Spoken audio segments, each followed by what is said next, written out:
From Hollywood, it's time now for... Johnny Dollar. Ed Renser, Johnny, Union States Casualty Company? Oh, hi, Ed. I heard you were trying to reach me. Yes, indeedy. Plane leaves in 2 hours. For where? Ensenada. It's a port on the west coast of Mexico, south... Yeah, I know, Ed. I know. I've been there. Well, but now, what do you... Charlie Burton is down there, Johnny. You know, the big nightclub TV comic. You know, good old, lovable, boyish Charlie? I've seen his show. Who hasn't? Really keeps you screaming, doesn't he? Oh, he is a killer. Eesh. So what do I do? Go out there and scream it up for him? You go out there and keep him alive. Someone's threatened to murder him. One of his audience, maybe? No, wait, Johnny, this is no laughing matter. Anything happens to Charlie Burton, I cut my throat. Hey, you really do like his show. We're carrying $500,000 worth of insurance on that boy.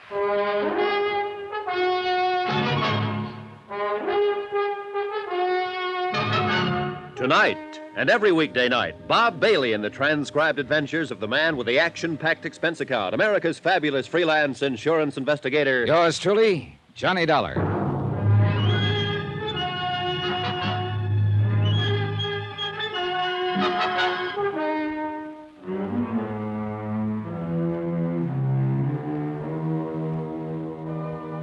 From Special Investigator Johnny Dollar to the Home Office, Union States Casualty Company, Hartford, Connecticut.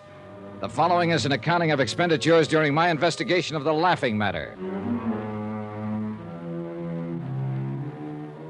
Item 1, $221.50.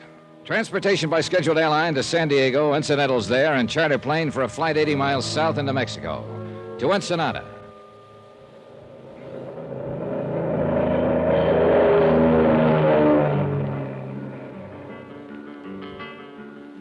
Item 2, $1.90. Taxi from the plowed ground airstrip to the Carrara marble foyer of the Plush Balboa Beach Hotel. The contrast was typical. Ensenada is 2 towns, really.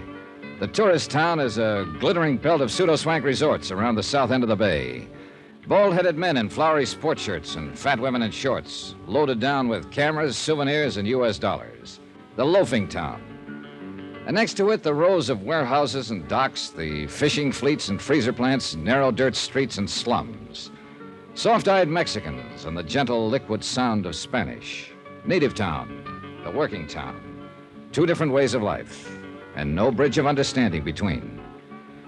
The executive producer of the Charlie Burton Show, a man named Frank Maltz, was in my room 5 minutes after I checked in. Glad to know you, Mr. Dollar. He was probably in his middle 40s, but looked older, haggard, pressured, a little battered around the edges. He might not have his ulcer yet, but he was sure working on one. Didn't waste much time getting here. Well, that phone call of yours got them pretty upset back there in Hartford. I meant for it, So too. I gathered. Have you called in the local authorities, Mr. Maltz? No. Why not? It wouldn't have done any good. Charlie'd have blown his top and had him thrown out. Good old lovable Charlie? Yes. He doesn't know you phoned Hartford. No, he'd have stopped me if he'd known. Why? Does he want to die? Oh, he says he's had murder threats before, crank letters. He wouldn't take it seriously. But you do, is that it? I didn't figure it was up to me to decide. As I understand it, Mr. Maltz, there was a note of some kind slipped under Burton's door. That's right. Well, tell me about it, will you? All right, yesterday evening, after we came back from shooting some scenes around the bay, we went to our room, shower, clean up for dinner. You know? When Charlie started to leave his room, he saw the note. Where is his room? 4th one down on the terrace to the left. All our rooms open onto this same terrace. Do you still have that note? No. Charlie tore it up after he read it. Did he show it to anybody? Yes, to me.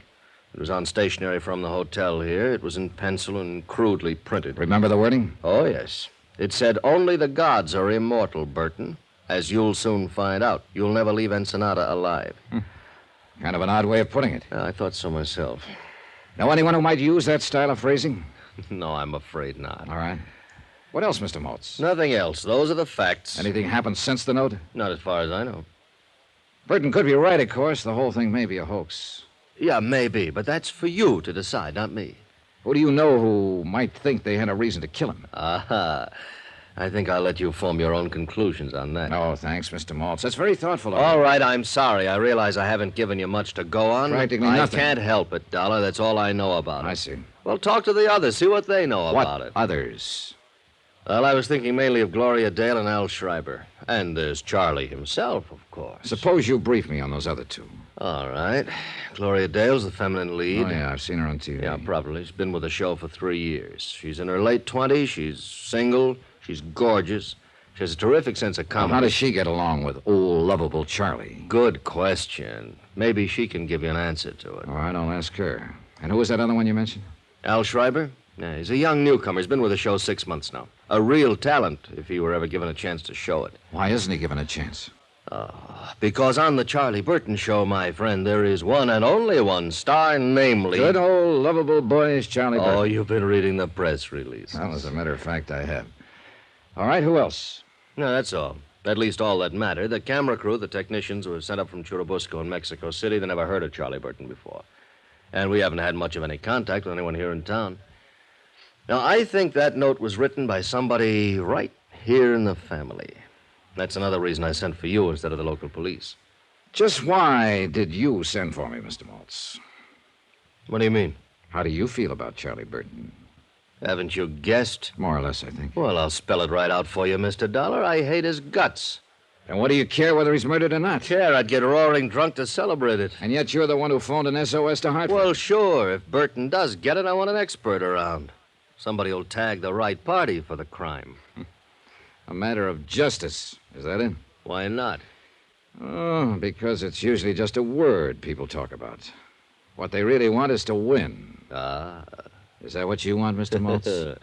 Very funny. You ought to go on television. No, I'm waiting till they perfect it. I feel the same way about murder.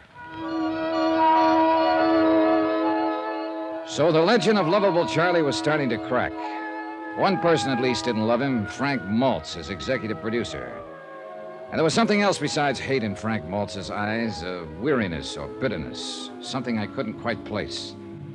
I filed the thought for the moment, took time to shower and change, and went looking for another pair of eyes, a prettier pair. And I found them, alone on the terrace with their owner. They were turned toward the west, toward the last golden edge of the sun as it sank into the Pacific. They were big and blue, very lovely. Hello there. How are you, Miss Dale? Miss... I'm Johnny Dollar. I just got in from Hartford, and I've been talking with Frank Maltz. Oh, you must be with the advertising sponsor. No, I'm an insurance investigator. Huh? Yes, I'm here in regard to that threatening note that Mr. Burton received. Oh, that. You've heard about it, then? Oh, we all heard about it. Interminably. From Burton, you mean? Who else? Oh, he paced and posed and beat his breast. He wept and stormed and shouted at us. Harangued, accused, and monologued us. Our base ingratitude after all he'd done for us. Done to us, he should have said. That one of us, a viper in his bosom, should stoop to such a practical joke on good old luck. If it was a practical joke, what are you doing down here? You think it was a joke, Miss Dale? I don't, but Charlie himself said...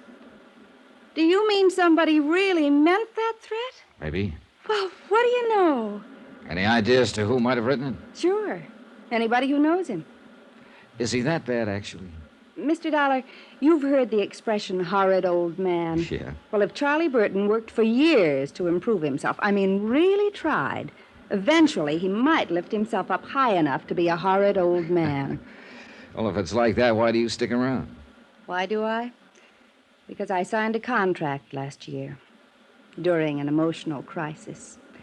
And it's got 2 more years to run. Break it. Breathe a little clean air for a change. I'd be dead professionally, and that's about all I've got in life now. Professional career, such as it is. Same thing apply to Frank Maltz? Yep, contract. Executive producer is just a title. The Charlie Burton Show is owned by Charlie Burton, lock, stock, barrel, and the souls of the employees. Something of a dictator, huh? Egomaniac.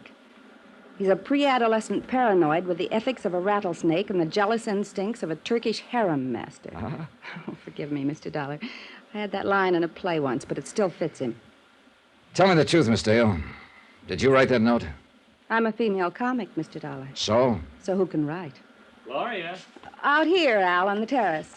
Al Schreiber, have you met him yet? No, but I've got him on the list. That may turn out to be quite a list before you're through.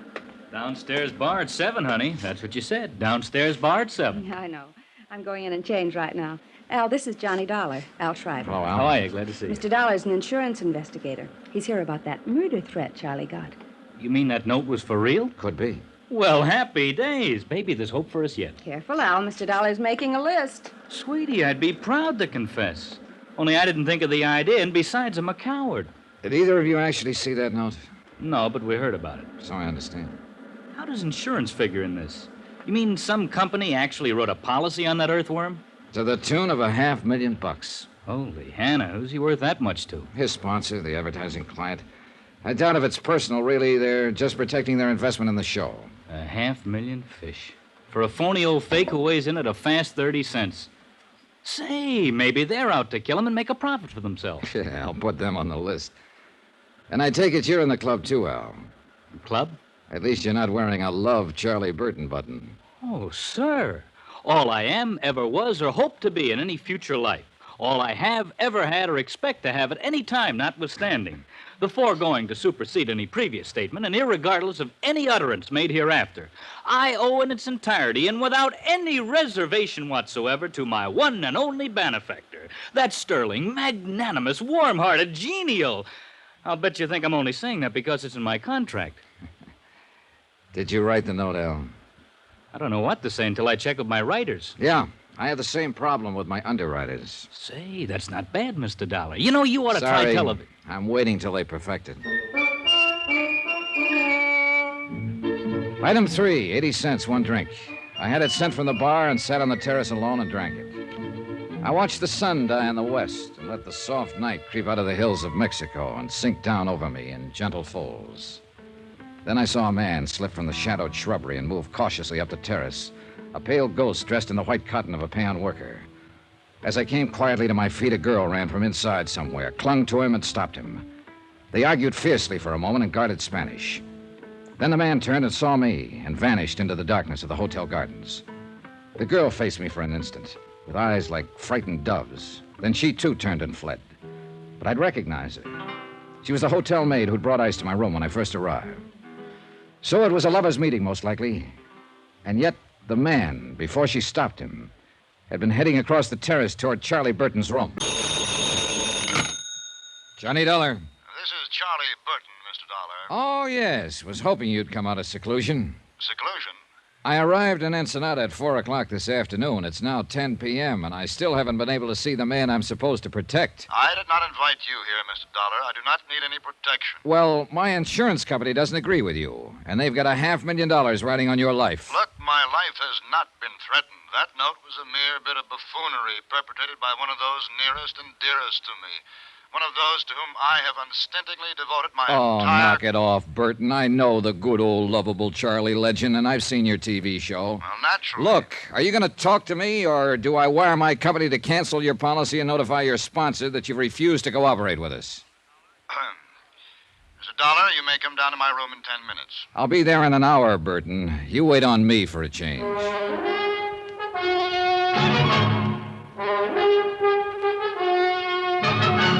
Tonight and every weekday night, Bob Bailey in the transcribed adventures of the man with the action-packed expense account, America's fabulous freelance insurance investigator. Yours truly, Johnny Dollar.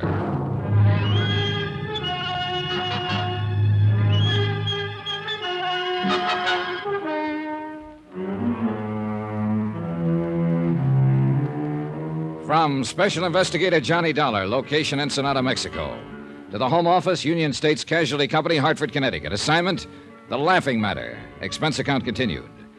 Item 5, $1.40. Taxi from the hotel in the village to the Commandancia of Police on Frente Avenue. I wanted a rundown of one of the maids at the hotel, a girl named Velena Morales. I'd seen her on the hotel terrace shortly after dark near Charlie Burton's room.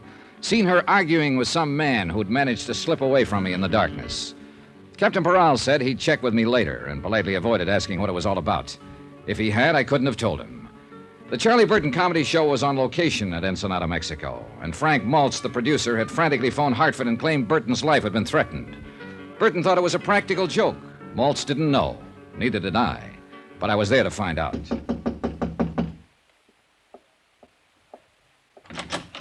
Hiya. You are Mr. John Dollar, I assume. You couldn't assume any corrector. Mind if I come in? By all means, do. Thanks. I am Charles Burton, Mr. Dollar. Yeah, I know. I've seen your face in a number of saloons. I beg your pardon? Oh, on their television sets. Oh, yes, of course. Well, sit down, Mr. Dollar. I just did. Yes, so I noticed. Well, I don't imagine you'll be here long enough for me to have something sent up from there. Oh, I'm sure I will. I'll have scotch on the rocks. Double. I see. Room service, please.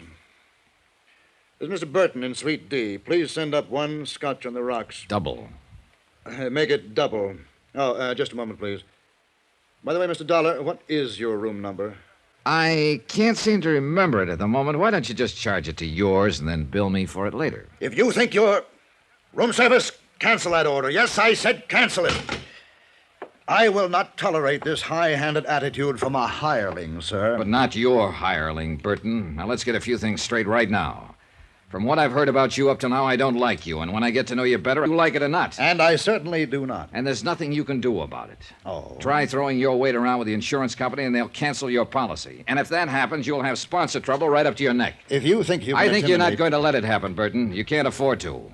So cut out the kidding and let's get on with it. You know, I like you, Dollar. You're so uninhibited. I'm going to buy you that... Nope, sorry. Why not? I didn't want it in the first place. It was only a way to get your goat break down that phony guard.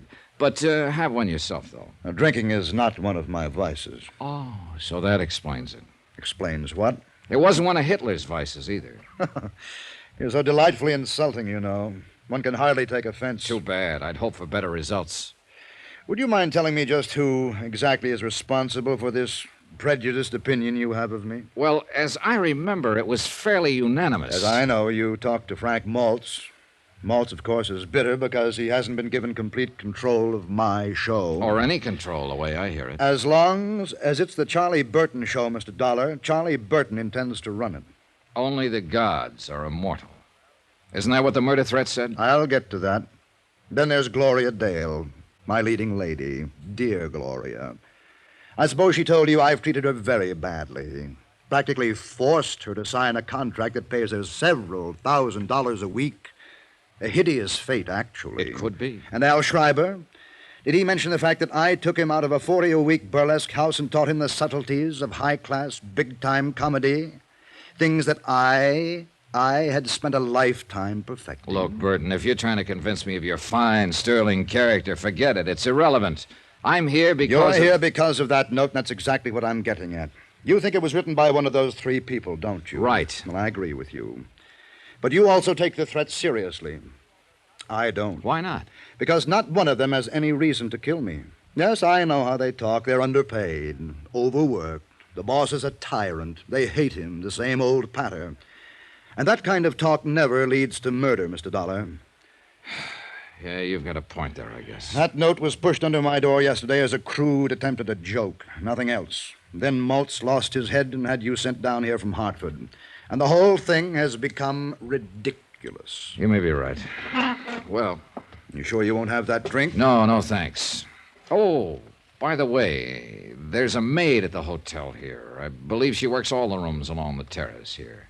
A small girl, very pretty, with short curly hair. Oh, yes, Valina. Oh, you've noticed her then? Oh, quite. I find her utterly charming. Would you happen to know whether she's married? I really didn't bother to ask. Does it matter? Not to me, but it might to her husband. You are determined, aren't you? There must be some reason why you're so scared. Scared? You do have a preposterous imagination. Good night, Mr. Dollar. It wasn't my imagination. Burton was scared, or worried, or upset. At any rate, something was bothering him. But at the moment, he was covering up for some reason, and there was nothing more I could do to push him. So I gave up for the time being and went back to my room. But I wasn't ready for sleep, and the terrace outside my windows lying empty in the moonlight seemed inviting. And even more so, the sound of breakers 100 yards beyond.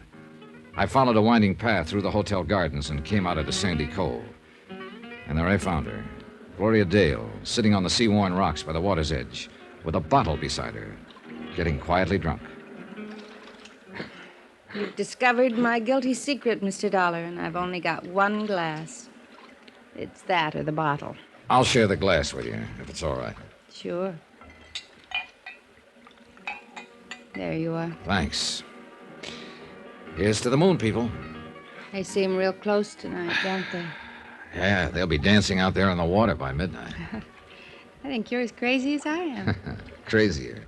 You're not even in the same league. I'm glad you came. I go sort of nuts on moonlit nights by myself. Hey, what happened to Al? Weren't you two together? I sent him off to bed. He gets a little wearing sometimes. He's real gone on you, isn't he? I guess so. And you? He's a good guy. I like him a lot. He's fine, but But no click, huh? no click.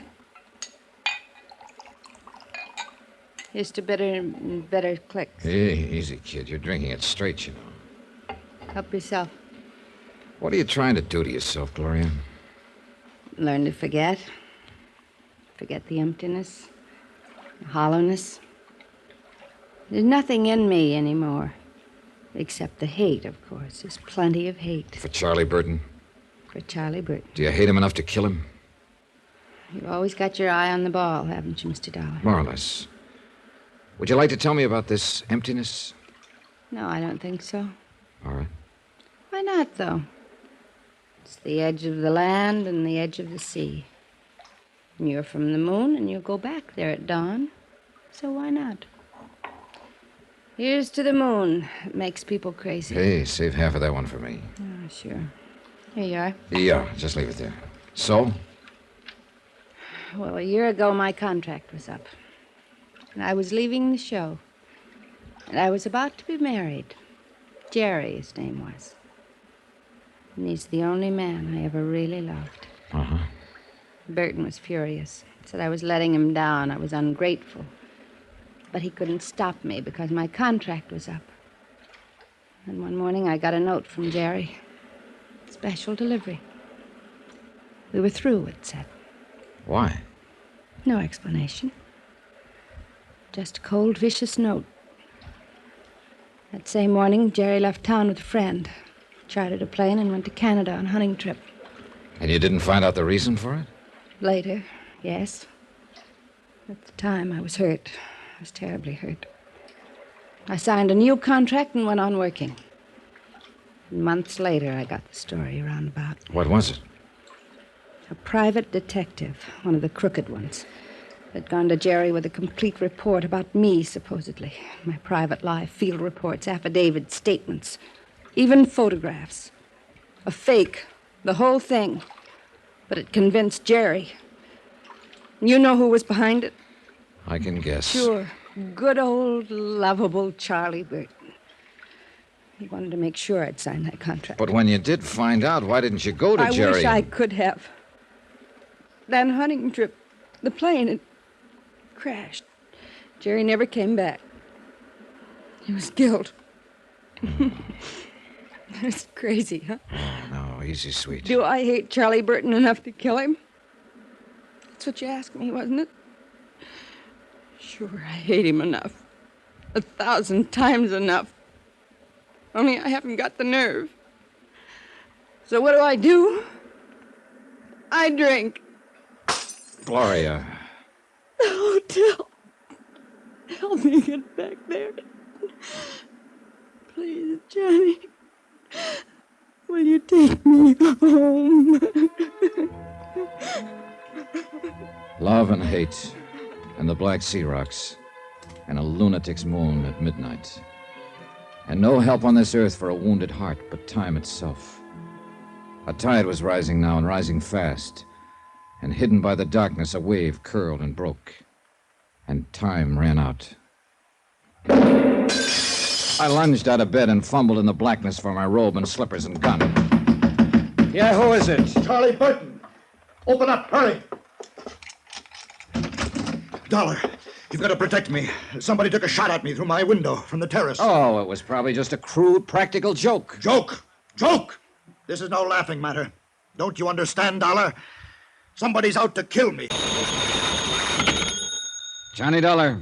Capitan de Vidro Paral, senor, of the Ensenada Police. Oh, hi, Paral. I tried to call you a few minutes ago. We've had a shooting out here at the hotel. And somebody, she's dead, No, senor? nobody's dead. The bullet missed. Somebody fired a shot from the terrace into one of the rooms. I am flush with the red light, senor. I make the siren. I'm come like the wind. Good. But will you do me one thing before you blow up a storm? Mande usted?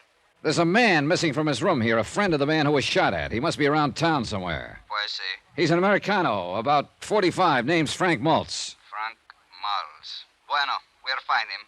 I'm going to make one APC T. B, you mean, APB. Sí, APB, like on radio in Los Estados. All right, hop to it, Paral. Sí, senor. Senor, what it is, this APB?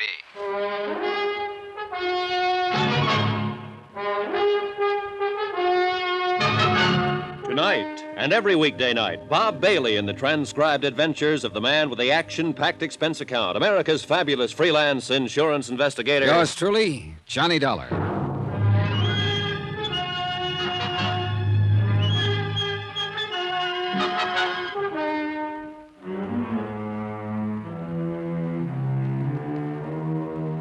From Special Investigator Johnny Dollar, location Ensenada, Mexico. To the Home Office, Union States Casualty Company, Hartford, Connecticut. Assignment, The Laughing Matter. Expense account continued. Item 6, $1, a pot of coffee from the hotel kitchen, special.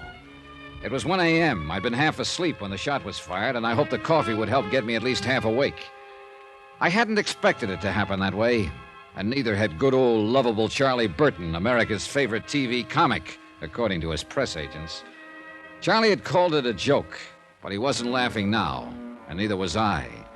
Charlie's life was insured for $500,000, payable to his sponsor. Where he is, senor, this man who was get shot? He didn't get shot, Peral. He got shot at. Pues sí, it's what I wish to say, but the tongue is no make English too good. Well, you're doing fine. The manager gave Bert another room, inside, away from the terrace here. He's probably got the door locked and the furniture piled in front of it. Mande?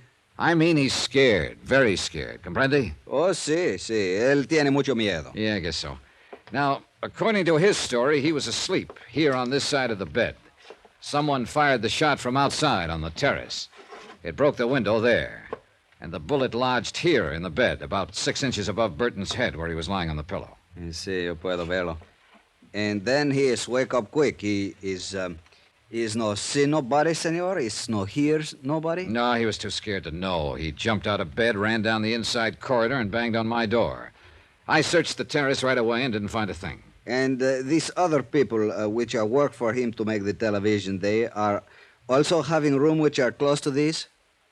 Peral, your tongue may not make the English too good, but there's nothing wrong with your head. Mande usted? I mean, you're okay, amigo. You're a good cop. Gracias, senor. Yes, any one of them could have fired that shot. And they are big which ones, these people? Well, there's Frank Maltz. He's the producer of the Charlie Burton show. He's the one who was missing from his room, the one I asked you to locate. See, you say. Then there's Gloria Dale. She's the feminine star of the show. She's in the third room down. She is in the room of her when the shoot was fired? Yeah, she'd gone to bed. I had to beat on the door to wake her. She hadn't even heard the shot. She'd been pretty upset. She'd been drinking earlier. See?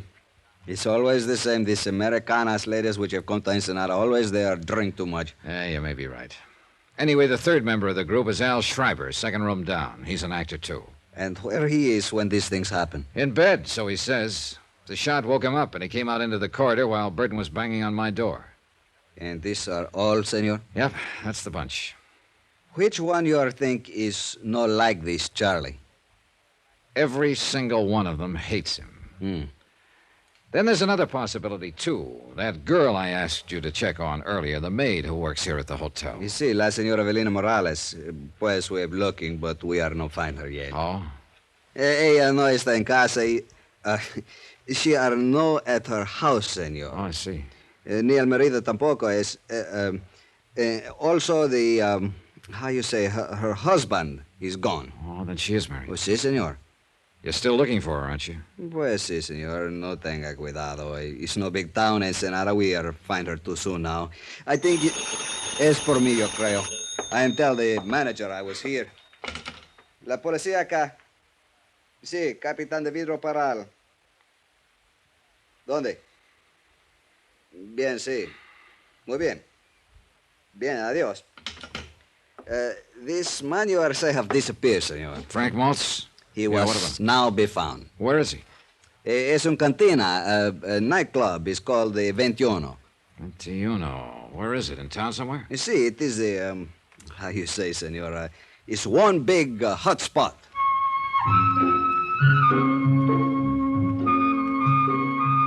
Item 7, $1, taxi into town. Peral stayed at the hotel to talk to Charlie Burton and the others. I thought it might do some good, at least by keeping them off balance. Regardless of his knowledge of English, Peral was a smart lad, and his eyes never missed a thing. The Ventayuna may have been a hot spot earlier, but at this time of night it was almost deserted. There were a few weary B-girls drowsing at the bar, a scant handful of last-ditch patrons, and Frank Maltz, alone at a table, glowing with mellow geniality and bottled health. Well, now, another night owl with insomnia and a taste for dives. Pull up a chair, Johnny. Thanks. Been here long? Forever. Oh? At least for years and years. I am part of the place, my boy. These worm-eaten rafters, the crumbling walls, this musty aroma of ancient tequila that was spilt on these tiles long before you were even born. I see. You see, the place was built by the conquistadores, and I dropped in the very next day. I've been here ever since. Maltz, look, chum. Now, speak softly, softly, friend. This is hallowed ground. This is the meeting place. This is the crossroads, you see, for two separate worlds. The tourists come traipsing down from Beach Boulevard up there. They call it slumming. And the townsfolk come up from Gastelum and Balboa, and they all meet here. And they drink tequila, and then they dance the fandango. Hey, amigo, how about playing a fandango? No, he can't hear you, because he is dead. We are all dead here, Johnny. You know something, Maltz? You're not nearly as plastered as you're pretending to be. I know that, Johnny. Have you been here all evening? Here in the Ventayuna? How do you like that name, Ventayuna? It means a 21, you know. Yeah, I know. Have you been here in the 21 all evening? Oh, no. I've been in all of them. I just ended up here. Ever see a better place to end up, Johnny? Where were you around 12:40 tonight? What? What are you driving at? Somebody took a shot at Charlie Burton tonight. Ooh, I got my fingers crossed, did they? No, they didn't hit him. Well, maybe they'll have another chance. Not if I can prevent it. Now, that's why you were checking times on me, huh? You think I maybe made a clay pigeon out of that rat. Did you? Johnny, I left the hotel at 10 o'clock. I've been a lot of places since, but not back there. I don't know where I was at 12:40. Maybe some bartender around town will know. I have seen them all tonight, one time or another. This lush stuff seems to be a habit with all of you, including Gloria. Well, stick around Burton a month. You'll know why. So, why do you stick around him? Me, personally, there's a couple of reasons, I guess. I'm trying to help somebody else, for one thing. Well, myself at the same time, of course. Meaning? Al Schreiber. The kid is great, Johnny. He really is. And it'll be his show next year, if we can hang on. And for the same sponsor. With you producing? Well, that's right. They're fed up with Charlie Burton, and they've got reason to be. He's a phony name, Johnny, nothing else. It's a fake. It's a build-up. They've got to spend more on press relations now than it costs to produce the show. Then with Charlie out of it, you and Al would be in. Is that the way it stacks up? That's right. You said you had a couple of reasons for staying on. Now, forget it. The second one is not important. It's a sob story. Well, it won't be the first one I've heard tonight. I'm married, you see, Johnny. 23 years now. And for the last 8, my wife has been completely paralyzed, utterly helpless. She's in a sanitarium upstate. She has to have special care, special treatments, and it costs $350 a week, 52 weeks a year. So I stay on with Burton, and I go on hating him. And whenever the hate gets too bad, I go up and see her. Well, she doesn't know me. She doesn't know anyone. She just lies there and breathes. But I look at her. And I remember how she was. And how I loved her. And I still love her, Johnny. So that's the way it is. I left him there in the cantina with his love and his hate and walked out into the street, empty and silent under the wheeling stars in the soft, dark night. A lone dog sidled past, gray and gaunt, intent on some mission of his own, and faded into the shadows. And the town slept, its own loves and hates put aside until morning. Quiet town. Then the emptiness was filled with sound, and a flashing red light slashed the darkness. Parral of the Ensenada Police. He said the maid from the hotel, Valena Morales, had come home. One of his sergeants was waiting there with her.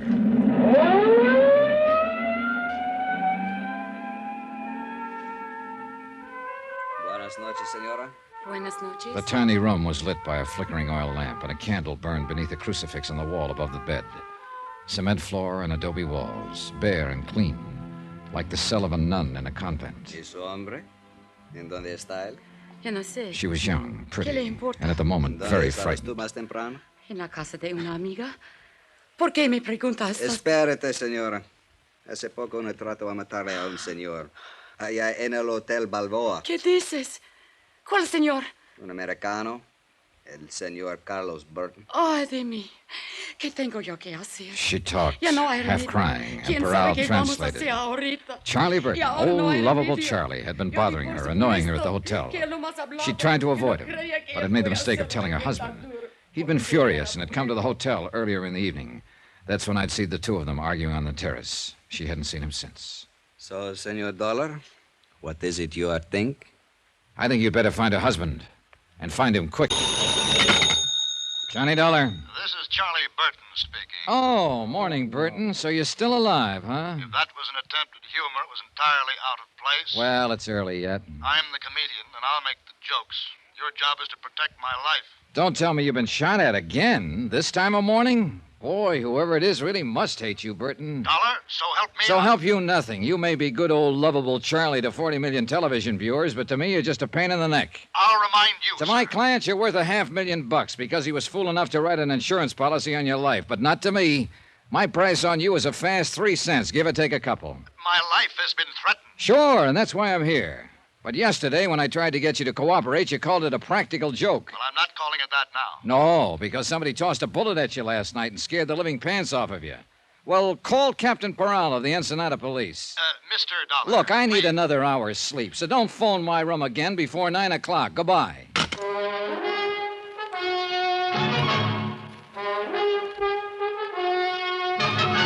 Tonight and every weekday night, Bob Bailey in the transcribed adventures of the man with the action-packed expense account, America's fabulous freelance insurance investigator. Yours truly, Johnny Dollar.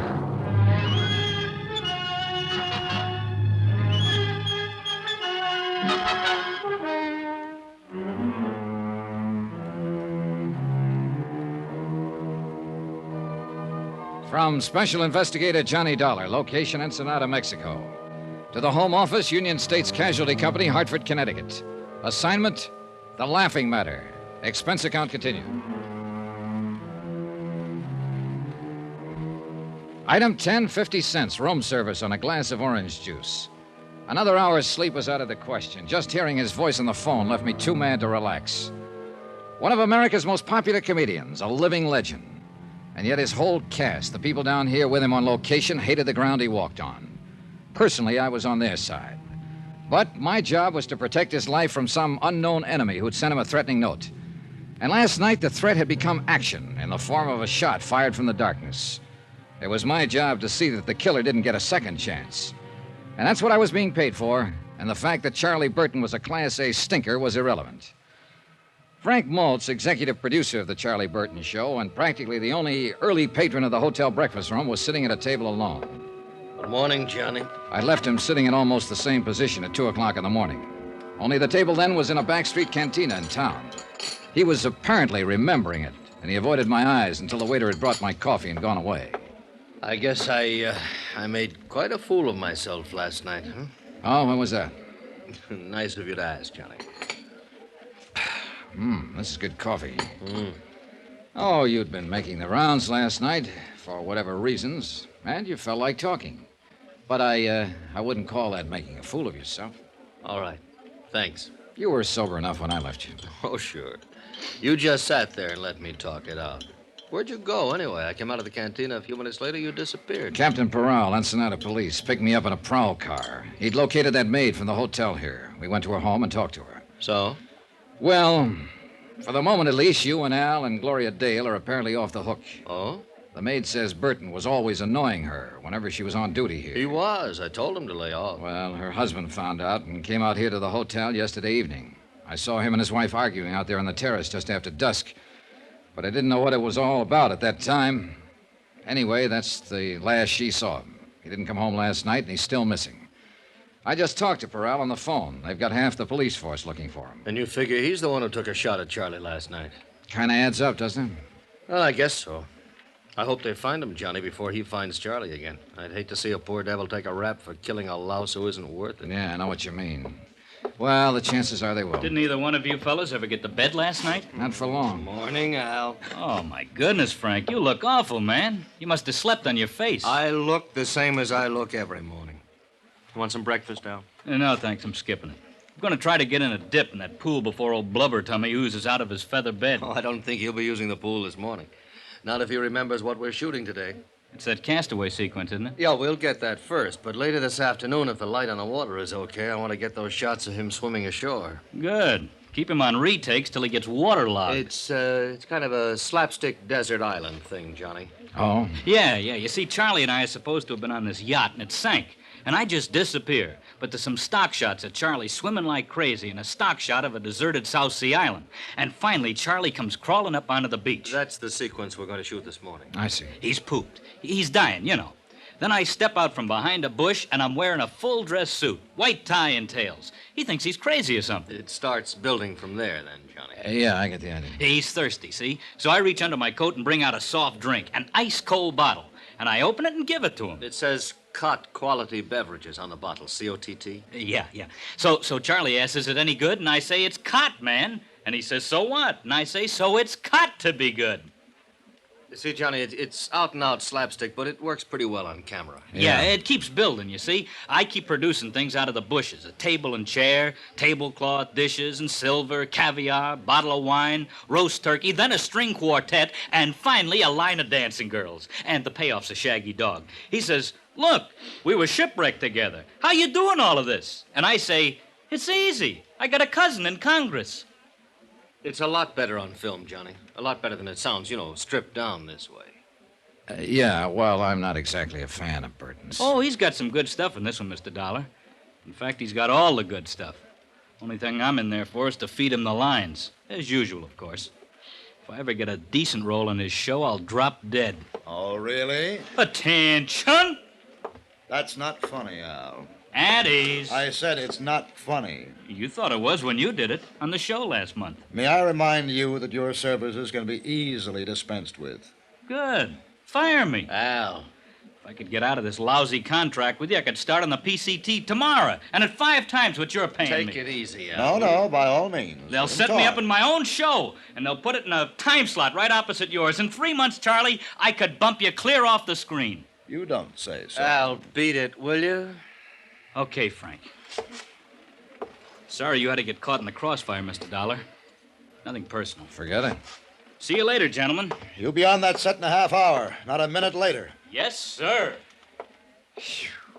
You certainly are one big happy family, aren't you? Dollar, that kid was a nobody when I picked him up. You're wrong, Charlie. That kid is a real talent, and you know it. You see? You see what I have to deal with? He's done as much for this show in the past year as you have. You see, Dollar, I'm forced to live in the very presence of my enemy. Who made them your enemies, Burton? Look, my only concern has always been the welfare of those less fortunate than myself, those who depend on me for their professional careers and their livelihood. I understand there's some difference of opinion about that. Well, it's envy, and nothing but envy. Would you like some more coffee, Johnny? No, thanks. I've had about all I can stand. Yeah, so have I.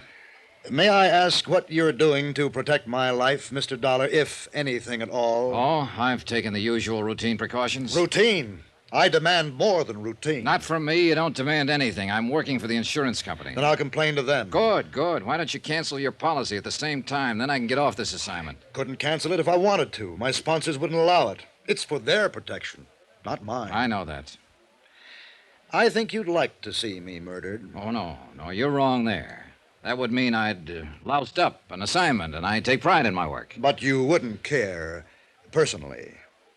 No comments. I'll demand protection from the local police. You've already got it. Captain Peral had 2 men on duty there last night after that shot was fired, watching your room. I didn't see them. They didn't intend for you to see them. Relax, Burton. If the worst does happen, ballistics can probably identify the killer after we get the slug out of your body. Dollar, this is no laughing matter. Then why did you treat it like one? Why did you tear up that threatening letter? Why didn't you call the police in right then? Why didn't you cooperate with me yesterday when I got here? And why the devil did you make a pass at an 18-year-old girl in the first place and get her husband out gunning for you? You mean you know who's trying to kill me? If it's any satisfaction to you, Burton, just in case he gets past us, You probably have been killed by a man named Nacho Morales. His wife is a maid here at the hotel, as you no doubt know. That little native girl? Yeah, that little native girl. Oh, now, look, both of you. No, I was wrong. I admit it. I just lost my head, I guess. When a man's under pressure all this time, as I am, he doesn't always think straight. Now, I didn't mean any harm toward her. Maybe you'll be able to convince Nacho of that, if he waits long enough to listen. No, don't, please. I know you hate me. All of you do, but I'm not as bad as you think. You just don't know the load a star has to carry. Then why don't you tell us about it? You, Frank. You don't think I'm being fair with Al. You think I'm holding him back, not giving him a chance. Well, you're wrong. I'm actually carrying him, teaching him things I've learned over the years. Oh, he knows quite a bit now, Charlie. So you don't believe me? You don't think I know what I'm talking about? Well, let's... All right, I'll show you. Al said he was written down in today's sequence. He said that I had the great role. You heard him say it. Well, yes, Then Charlie, let him have but- it. I'll What? trade with him. You mean that? Yes, I mean it. Let him change any line he wants. To fit his style, he can play it any way he likes. I'll take that role he says is so bad, and I'll still come out the star. All right. Charlie, we'll have a go at it. Fine. I'll see you on the set, unless somebody manages to kill me first. Good morning, gentlemen. Oh, I never thought I'd live to see the day. Yeah, that shot last night must have really shaken him up. Oh, that kid will make him look sick, Johnny. He doesn't know what he's in for. Well, there's one way to find out. Oh, wait a minute, Johnny. I've been thinking about something you said. Oh? That maid, Morales' wife, does she speak English? Nope, just Spanish. Well, what about her husband? Same deal, only Spanish. Well, but the note, Johnny, the murder threat Charlie got, that was written in English. Yeah, I know.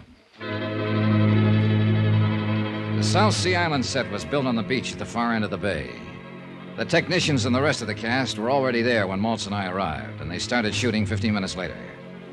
Gloria Dale wasn't in the sequence, so she slept in at the hotel. Some of Captain Peral's men were on hand, on the lookout for Nacho Morales, but he didn't show. By 3 in the afternoon, they were nearly finished. They'd shot the last scene once, but Maltz decided on a retake. So Hal sat down again at the fully laid table on the beach, and they started to roll. He poured himself another glass of colored water from the prop wine bottle and began to carve the roast turkey while he exchanged lines with Burton. Then suddenly Al missed a cue, faltered on a line, and Maltz cut the cameras.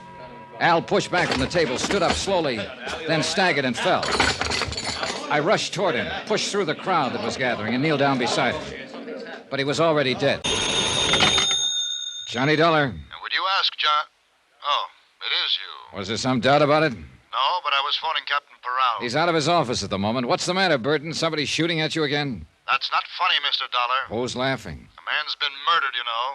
And I think that's anything but a laughing matter. I said, who's laughing? And except for the whims of fate, it might well be me lying dead at this moment. And that's really why you're upset, isn't it, Burton? Because it might have been you.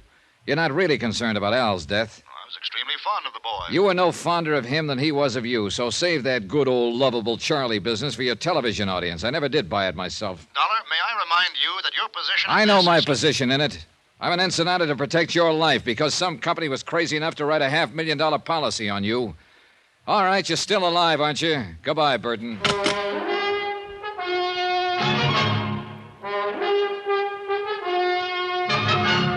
Tonight and every weekday night, Bob Bailey in the transcribed adventures of the man with the action-packed expense account, America's fabulous freelance insurance investigator. Yours truly, Johnny Dollar.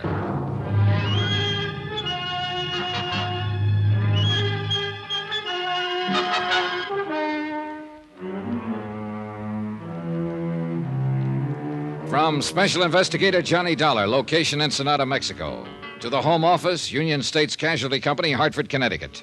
Assignment, The Laughing Matter. Expense account, final page. Item 12, 50 cents, 2 bottles of beer, 1 for myself and 1 for Capitan Powell. We sat in his office in the Comandancia de Police and drank them slowly and watched the sun sink behind the headlands across the bay. And we waited. The daytime heat reluctantly loosened its grip, and the town, pushing off the lethargy of afternoon, stirred to the quickened pace of evening. A sprinkling truck passed slowly, sweeping the dusty, rutted street with a spurting broom of water. Gleeful kids ran out behind it and splashed in the puddles, squealing happily. Spanish squeals they were. The Commandancia is off the tourist beat, and all the while, somewhere back inside the building, an autopsy surgeon worked on a corpse.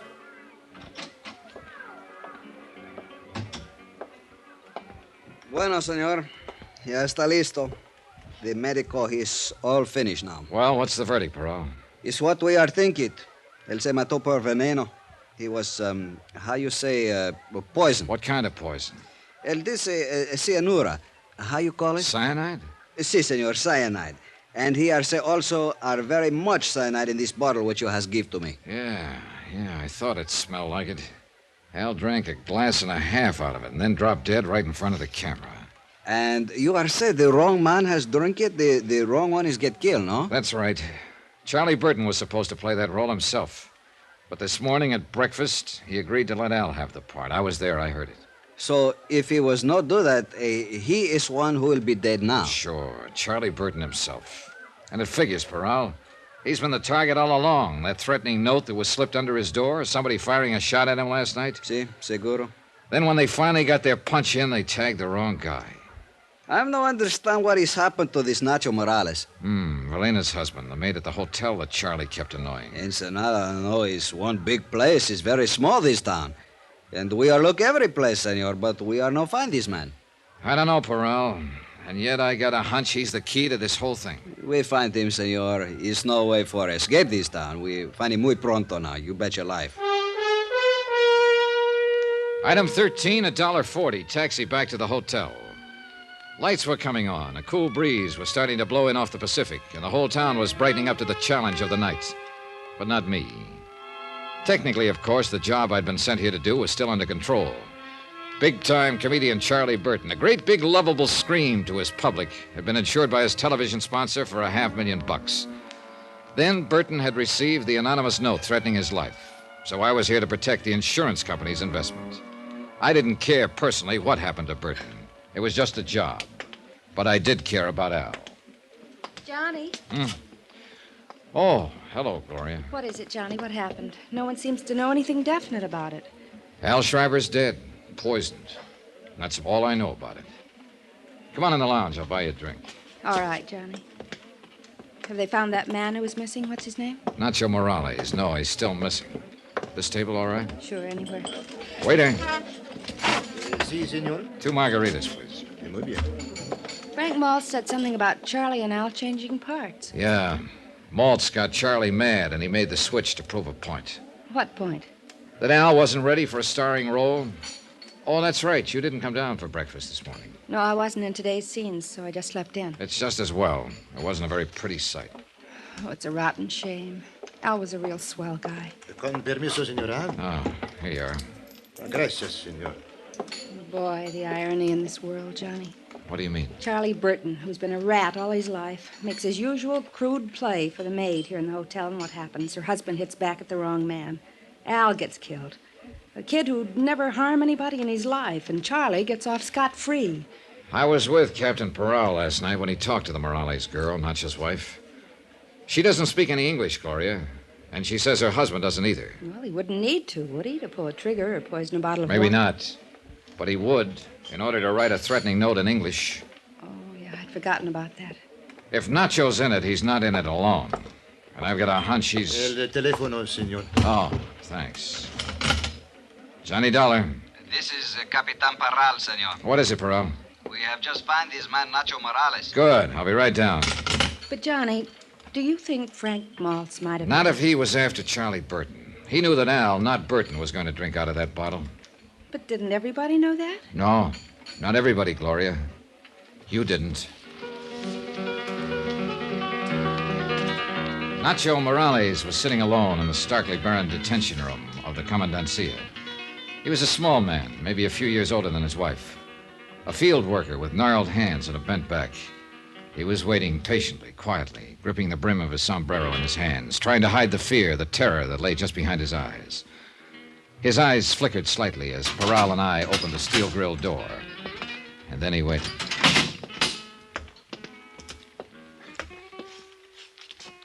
Buenos días, hombre. Buenos días, capitán. Tú eres Nacho Morales, ¿es verdad? Sí, señor. ¿Y eres tu esposa de Evelina Morales? Sí, señor. ¿Cómo pasó la noche, hombre? Pues, Blocked regular, off by the señor. barrier of language, I Regular. watched while Powell ¿Dónde estabas questioned him, anoche? stopping now and then to En translate. la barca de pescar. Then de un Powell amigo. asked the question that started the avalanche. Es la pura verdad, señor. Dígame una cosa. ¿Por qué tú trataste de matar al señor anoche? Why did you try to kill that man last night? No, capitán, es mentira decirlo. Yo no traté de matar a nadie. No es In cierto answer to lo que Powell's usted accusation, puede Nacho's decir. story poured out in a flood of Spanish. And as I stood there listening to it translated, I began to feel sick inside. I'd been blind. All the facts were there, all the evidence, and I'd still failed to spot the play. Nacho's story was the key. It fit, and I knew he was telling the truth. He'd been hiding out on a friend's fishing boat since the night before. He knew he'd be accused. Because he had been at the hotel when the shot was fired through Burton's window. He was hiding in the shrubbery by the terrace, and he'd seen the whole thing. The shot had been fired by Charlie Burton himself.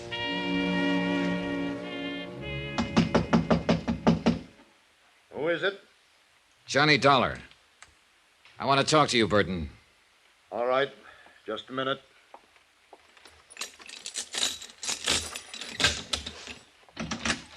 What is it, Dollar? Have they caught that killer yet? Nacho Morales, you mean? Yeah. Burrell picked him up about an hour ago. I just came from there. Has he confessed? No, he hasn't. They ought to beat it out of him. That's the only way to make that kind talk. It is, huh? Sit down, Burton. I think you're due for a shock. What are you talking about? Nacho didn't try to kill you. Well, then who did? Nobody. Are you crazy? What about Al Schreiber? I suppose he's not even dead. Oh, he's dead, all right. You ought to know. You killed him. That was your whole plan, wasn't it, Burton? To kill Al Schreiber and get away with it. Everything else was a preliminary buildup. Oh, that's very funny. You ought to be on television. Well, there's going to be an opening soon. You wrote that threatening letter yourself. What? And then tore it up after Maltz had seen it so it couldn't be traced back to you. Well, you get better all the time. You fired that shot through your window from the terrace there. More buildup. Then you made your play, that phony argument this morning. Now, really, Switching Dollar. parts with Al, putting him on the spot, making it look as though somebody had tried to poison you and missed. It was fairly clever, Burton, but you're still going to be tagged for it. Does Peral know all this? Why don't you ask him? I'll be glad to step... All right, Dollar. Don't move. Get your hands up now. Real slow. Is that the same gun you used last night? You're wrong, you know. I'm not going to be tagged. Relax, Burton. There's no capital punishment in Mexico. You can star in all the prison shows. You're too smart, Dollar. You're like Al.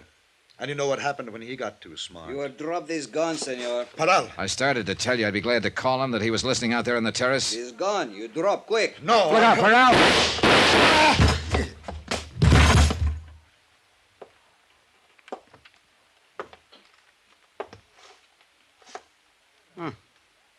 Mira, senor.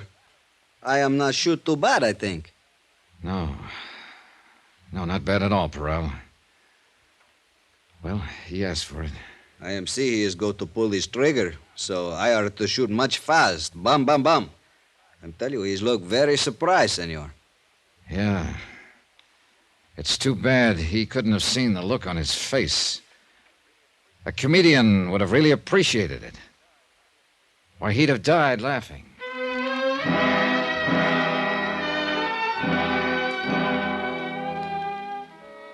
Item 14, $462.30. Hotel and miscellaneous in Ensenada and transportation back to Hartford. Expense account total, $791.55. End of account, end of report. Remarks?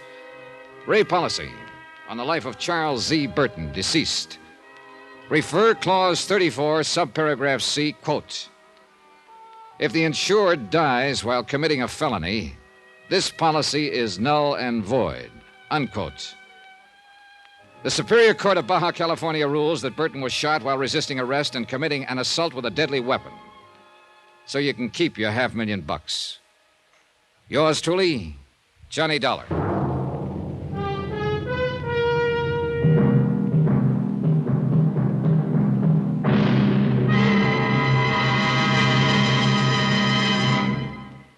Now, here's our star to tell you about next week's intriguing story. Next week, a frantic chase across the country after a girl who couldn't possibly exist. Then suddenly turned up. Join us, won't you? Yours truly, Johnny Dollar.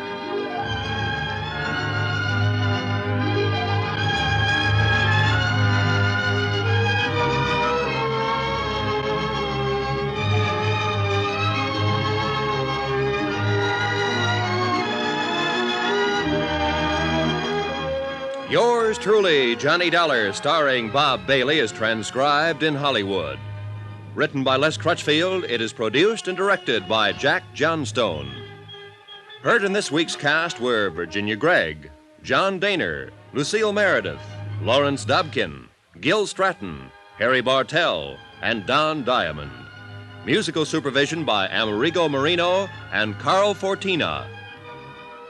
Be sure to join us on Monday night, same time and station, for another exciting story of yours truly, Johnny Dollar. This is Roy Rowan speaking.